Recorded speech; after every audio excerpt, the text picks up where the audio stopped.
asks homeless Redditors, what was the scariest thing that you ever saw on the streets? I was homeless back when I was 19. After a few weeks of sleeping rough I was approached one evening by a man dressed as a priest. At this point I had no idea if he was a priest or someone out to deceive me. Being wary of the priest outfit I straight away told him I have no interest in talking about God. What he said next has stuck with me ever since. I am not here to talk about God, I'm here to make sure you are safe. We talked for quite a while until it was dark and that's when he offered me a bed for the night. Alarm bells were going off in my head but he had seemed genuine so I went with him. He drove me to a house in the suburbs and asked me to wait in his car whilst he spoke to someone. A few minutes later he returned with another man who offered to let me sleep in his garage for the night.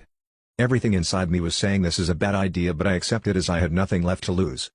The garage was pretty standard, tools, workbench etc. except in the corner there was a box spring and some blankets. There was a connecting door to the main house that the man told me he would have to keep locked during the night. He apologized but said he had kids in the house and couldn't take the risk. The priest asked if he could come by in the morning and speak to me, then went into the house the man. I don't think I slept at all that night, I was terrified. I had no reason to be afraid of either man as they had been nothing but nice to me. However, after living on the streets for a while you come to learn that nothing comes for free and you shouldn't trust anyone.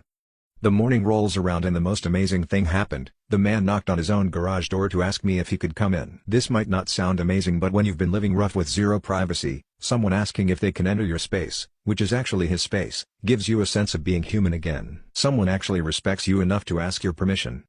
I spoke with both him and the priest every day for the 7 weeks I slept in his garage. Between them they managed to get me into a subsidized efficiency apartment, think studio apartment but a lot smaller, got me a job and helped me get my life back on track.